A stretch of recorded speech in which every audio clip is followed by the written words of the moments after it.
Karnataka state లో ఇప్పుడు sensational topic గా మారింది MUDA scam. Present Karnataka state CM గా ఉన్న సిద్ధరామయ్య గారు ఈ స్కామ్ చేశారని, ఈ స్కామ్ వాల్యూ 3000 నుంచి 4000 crores వరకు ఉంటుందని ముగ్గురు ఆర్టీఏ సోషల్ వర్కర్స్ గవర్నర్ కి రిపోర్ట్ చేయడంతో ఈ స్టోరీ స్టార్ట్ అయింది. So what is MUDA scam? దీంతో ఆ రాష్ట్రంలో గవర్నమెంట్ కొలాప్స్ అవ్వబోతుందా? బీజేపీ దీన్ని ఎలా యూజ్ చేసుకుంటుంది? ఇలాంటి విషయాలు ఈ వీడియోలో డిస్కస్ చేద్దాం. అయితే వీడియోని కంప్లీట్ గా చూసి ఛానల్ ని సబ్స్క్రైబ్ చేసుకోవడం మర్చిపోవద్దు. Welcome to my channel thoughts of Acharya.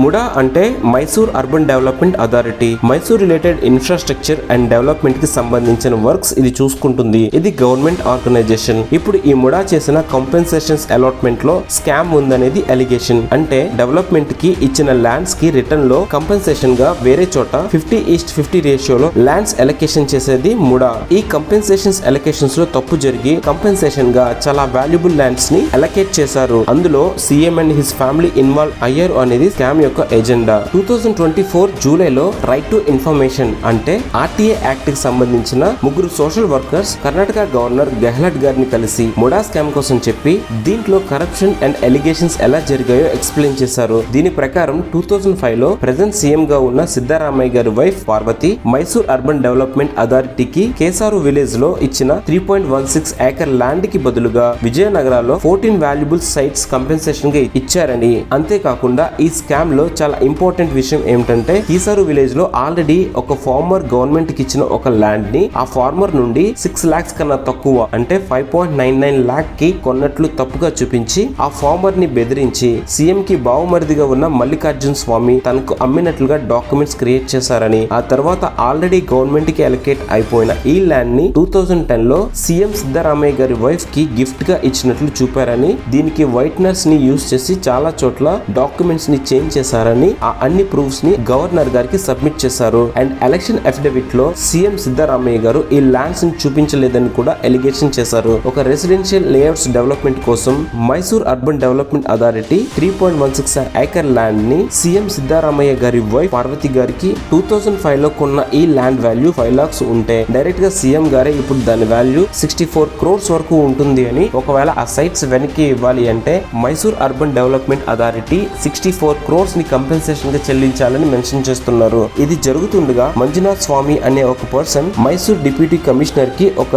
Letter రాశారు. ఈ లెటర్ లో ఆ ల్యాండ్ తన పూర్వీకులు అంటే యాన్సిస్టర్ కి సంబంధించిందని ఆయన అంకుల్ దేవరాజ్ అనే వ్యక్తి బెదిరించి తీసుకుని సిద్ధరామయ్య గారి బావమరిది మల్లికార్జున స్వామికి ఇచ్చారని మెన్షన్ చేశారు. ఈ లెటర్ తో ఈ స్కామ్ యూ టర్న్ తీసుకుంది. సో ఇప్పుడు గవర్నర్ గెహ్లట్ గారు ఆ ప్రూఫ్స్ ని తీసుకుని ఈ స్కామ్ ని ఇన్వెస్టిగేట్ చేయమని కర్ణాటక స్పెషల్ కోర్ట్ కి మెన్షన్ చేస్తూ ఆగస్ట్ 16th డైరెక్ట్ గా గవర్నర్ సీఎం కి షోకాస్ నోటీస్ పంపించారు.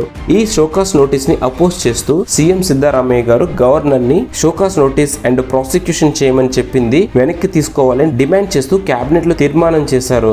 బెంగళూరు స్పెషల్ కోర్ట్ ఈ కేసులో విచారణకు ఆదేశించింది. దీన్ని ఛాలెంజ్ చేస్తూ మళ్ళీ సిద్ధరామయ్య గారు కర్ణాటక హైకోర్టులో పిటిషన్ వేస్తే హైకోర్టు కూడా గవర్నర్ తమ పరిధి దాటలేదని, ఈ స్కామ్ లో ఖచ్చితంగా ప్రాసిక్యూషన్ అంటే విచారణ అవసరం అని సీఎం కి అగైనెస్ట్ గా తీర్పునిచ్చింది. సో కర్ణాటక సీఎం సిద్ధరామయ్య గారు ఇప్పుడు ప్రాసిక్యూషన్ ని ఫేస్ చేయాలి. తన ఫైల్ చేసిన స్కామ్ రిలేటెడ్ కంప్లైంట్ లో టీజే అబ్రహం స్కామ్ ని ఇన్వెస్టిగేట్ చేయడానికి ఖచ్చితంగా సిబిఐ ఇన్వాల్వ్ అవ్వాలని మెన్షన్ చేశారు. ఆల్రెడీ స్కామ్ లో కోర్టు సీఎం కి ప్రాసిక్యూట్ చేయమండం, అపోజిషన్ లో ఉన్న బీజేపీ దీనిని క్లియర్ గా యూజ్ చేసుకుంటుందని డిమాండ్స్ ఉండడంతో సిబిఐని రాష్ట్రంలో ఏ కేసు కూడా విచారణ చేయకుండా కర్ణాటక గవర్నమెంట్ పర్మిషన్స్ ని డినై చేసింది. జనరల్ గా ఏదైనా స్టేట్ లో కేసుని ఇన్వెస్టిగేట్ చేయాలి అంటే సిబిఐ కి ఆ స్టేట్ పర్మిషన్స్ ఇవ్వాలి. ఇదే టైంలో కర్ణాటక లోకాయుక్త ఒక ఆఫీసర్ తో ఈ ముడా స్కామ్ ని ఇన్వెస్టిగేట్ చేయాలి అని స్పెషల్ కోర్ట్ జడ్జిమెంట్ ఇవ్వడంతో సీఎం గారిని ఇప్పుడు ఖచ్చితంగా విచారించే సిచ్యువేషన్ ఉంది. Lokayukta, Bengaluru special court, Karnataka high court ఈ ముడా స్కామ్ లో ఖచ్చితంగా ఇన్వెస్టిగేషన్ జరగాలని, అంతేకాకుండా సీఎం సిద్ధరామయ్య గారిని ప్రాసిక్యూషన్ అంటే విచారించాలని జడ్జిమెంట్ ఇవ్వడంతో సీఎం గా పవర్ లో ఉండి ఎలిగేషన్స్ ని ఇన్వెస్టిగేషన్స్ ని ఫేస్ చేస్తున్న సెకండ్ సీఎం గా సిద్ధరామయ్య గారు ఇప్పుడు మారబోతున్నారు. మరి ఫస్ట్ సీఎం ఎవరు? 2011 లో మైన్స్ రిలేటెడ్ స్కామ్ లో ఎలిగేషన్స్ ని ఫేస్ చేసిన బీజేపీ లీడర్ యడ్యూరప్ప గారు. ఆ స్కామ్ లో యడ్యూరప్ప గారు సీఎం పదవికి రాజీనామా చేయాలని డిమాండ్ చేసిన మొట్టమొదటి వ్యక్తి సిద్ధరామయ్య గారు. ఇప్పుడు అదే prevention of compensation act, corruption act 1988 కేసులో సిద్ధరామయ్య గారు ప్రాసిక్యూషన్ ఫేస్ చేయాలి అండ్ ఫ్యూచర్ లో ఇది ప్రూవ్ అయితే